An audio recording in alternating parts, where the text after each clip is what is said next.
Good morning, everybody. Hello and welcome back if you are coming back, and welcome if you are new. Okay.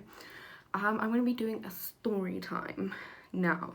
I was very lost on what video to do. I couldn't decide between story time and weird beauty hacks. So I took to our friend Instagram and did a little poll to see what my friends would rather see, and two people said do both, and that was Micheline, the love of my life, the sun, the star, and the moon. I love you, Mish. And the other one was Heloise. Top tier person. Everyone needs a Heloise in their life. Anyway, but then 69% of people said do a story time, so that's what I'm gonna do. I just want everyone to know I'm an idiot. I'm not a smart person. I make dumb decisions when I am not in my sober mind. I do things that you shouldn't do. Hence why I have many a story to tell about stupid things I've done. So, I do not condone this behavior. I do not do this anymore. I don't drink very often. Why the fuck you lying? Why you always lying? Oh my god, stop fucking lying. There's a December, January time, 2017 going into 2018. Now, there's a certain group of people that I don't make wise decisions with, and it has nothing to do with them. It's all me. Nobody ever peer pressures me into doing these dumb decisions. But when I am around this group of people and we are not in our right minds, we tend to make the error of doing said dumb decisions. And those people are Tia, who is a year younger than me, Kelly, who is in this story, and Emily. All of them, my best friends. They were around me around this time period. I'm still friends with all of them to this day. Yeah, but let's get into the story. This time period was when I just matriculated. It was the December holiday, the summer holiday, after Kelly and I had just matriculated. And we were best, we still are, and we were inseparable. And we spent the entire holiday together. We were in St. Francis, which is a fairly small beach town in South Africa. Kelly's family had rented a house there. And I was staying with them for New Year's and just for life. There are my second family. Hillary, Mike, shout out to you for... Well, Hillary, shout out to you for pushing Kelly through your birth canal and blessing me with a best friend.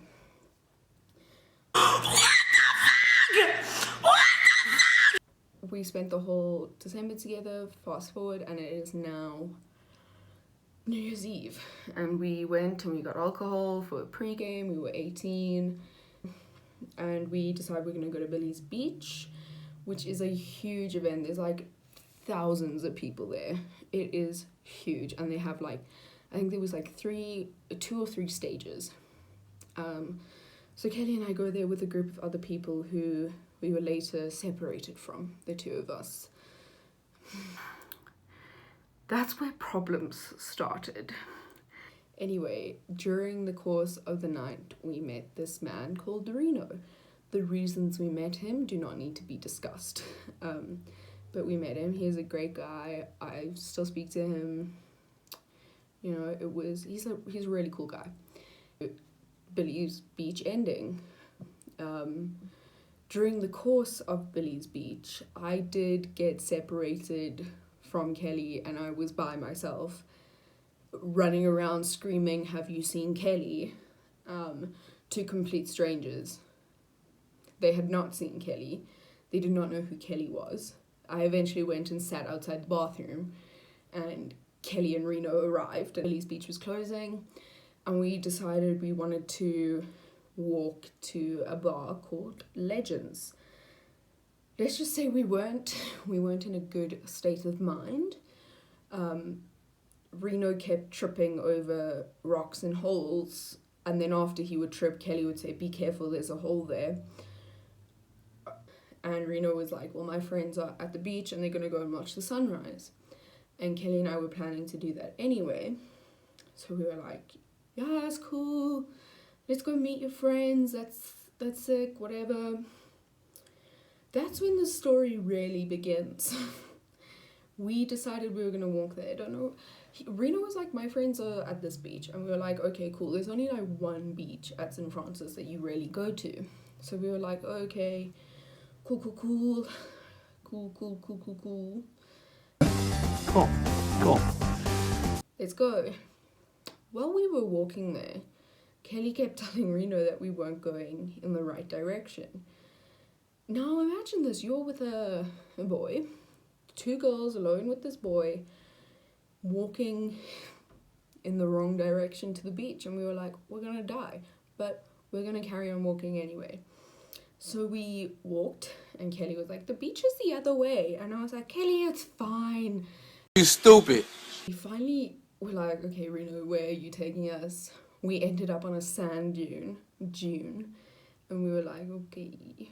Anyway, Reno is a very trustworthy man because his friends were actually on the sand dune at like it was kind of a beach, but not really.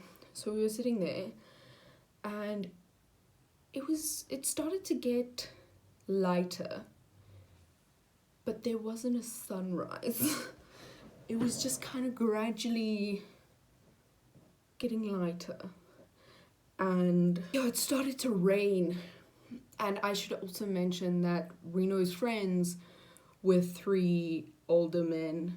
They weren't that, they were in their 20s, but they were significantly older than Kelly and I. So our decision was to just run.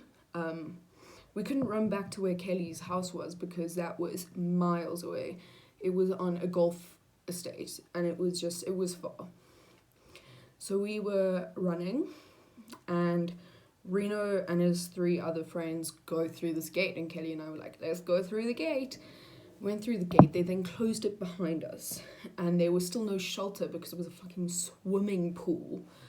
And we were like, "Okay, what now?" In the corner, picture this, a broken down abandoned house in the corner. We call it a cave because that is basically what it looked like, what it felt like we were in. It was a cave. So Kelly and the four men and I run into this cave and sit down. You naughty. And we were out of the rain. We thought it was going to be 10 minutes. It was going to rain, and then we could go home. It's like 5 a.m. at this point. We are sitting in the cave. Neither Kelly or I realized that this is probably a stupid decision to be in a cave with four strange men who we had never met before. But we were still like, "Oh, this is fine. They're like decent guys." We had never spoken to them other than Reno, but we're like, "They're nice." They were nice. It was very interesting conversations we had. One of the guys, I'm gonna give him the name of Brian. That wasn't his name, but Brian was the most attractive man I've ever seen in my entire life. He looked like Nick Jonas mixed with Adonis. Guys, this man was something else. Girl, calm down! Anyway, fast forward, Brian and I are finding everything funny. We did not stop laughing the whole time we were in that cave. He was laughing so much he got the hiccups. These two French men walk in, and they come and sit down in the cave with us. We're sitting there, and this bat, you heard me right, bat, Shut up! comes flying through.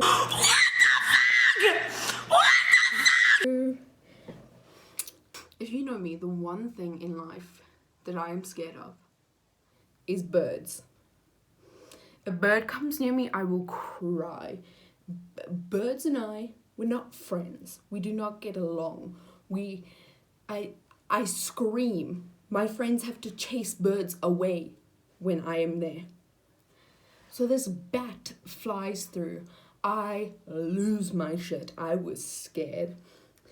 And the Frenchman is screaming. And the way it was, they were sitting on, like, we were sitting here and they were sitting opposite us on the floor.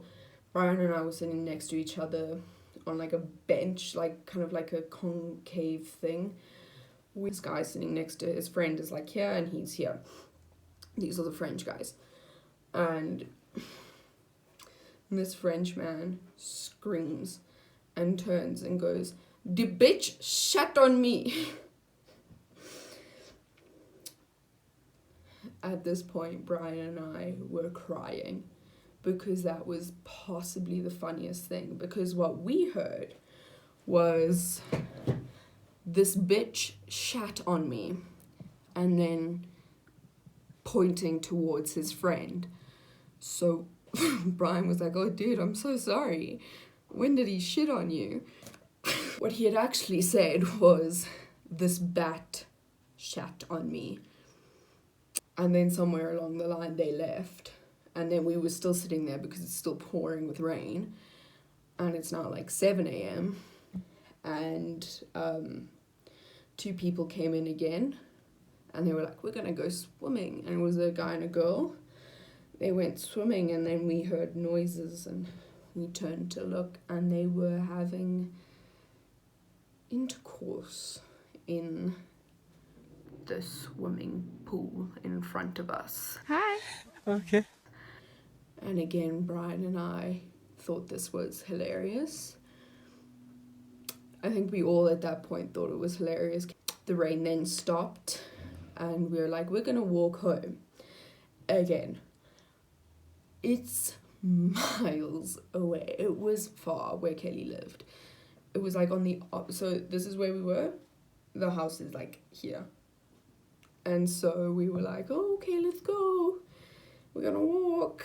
And these 4 guys, because they are actually really genuinely nice people, thank God,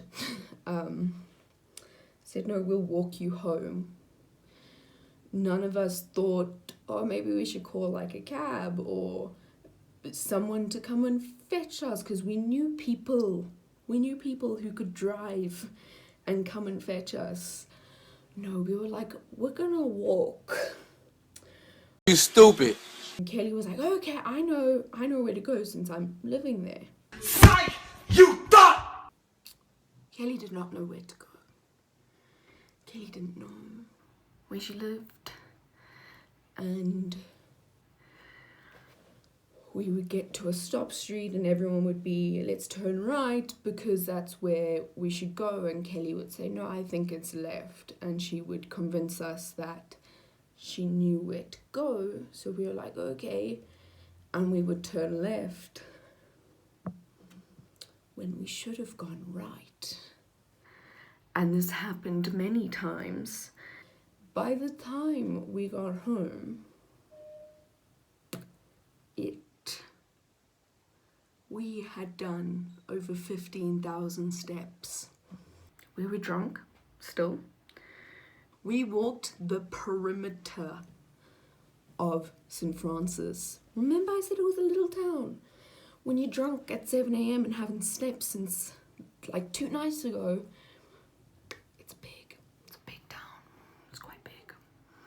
So we eventually got home.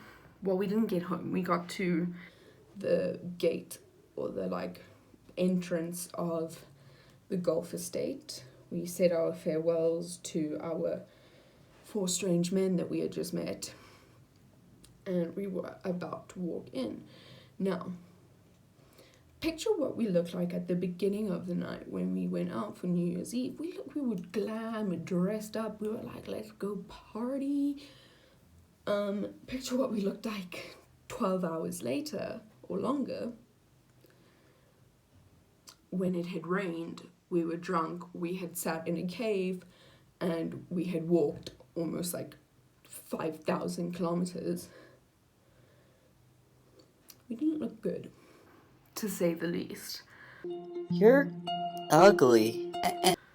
And when we walked in through the entrance of the golf estate, the security guard laughed at us.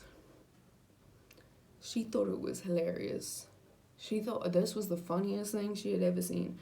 She was laughing.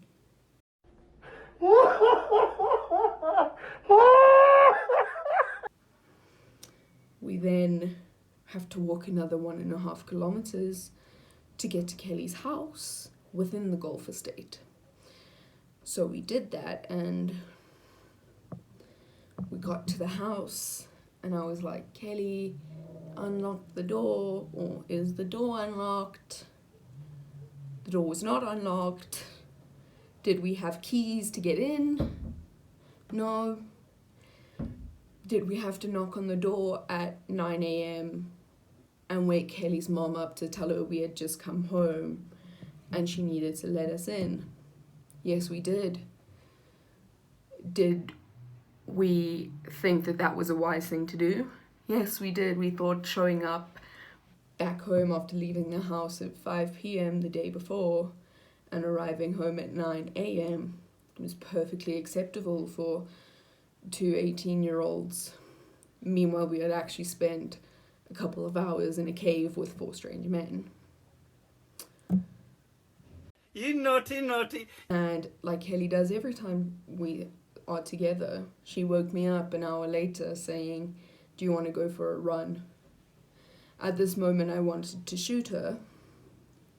And I said, no, I do not want to go for a run. We have walked 15,000 steps around the perimeter of St. Francis, and I have slept for an hour and I am still drunk. I don't want to go for a run. This is something that happens often. If Kelly is around, she wakes me up at the butt-fuck crack of dawn, asking me if I want to go for a run. I am not a running person. I am not a morning person. You would think after 7 years of friendship she would know this. Psych! You thought! But every day, Laura, do you want to go for a run? And every day I go, don't shoot her. It's okay. She means well. And I said no and went back to sleep. Again, I make stupid decisions. I do very dumb things. Don't follow my lead. Hi. Okay. I have many, many, many stories like this. Some involve injury towards me. Some involve just dumb shit. Some involve me wanting to fight people for no reason.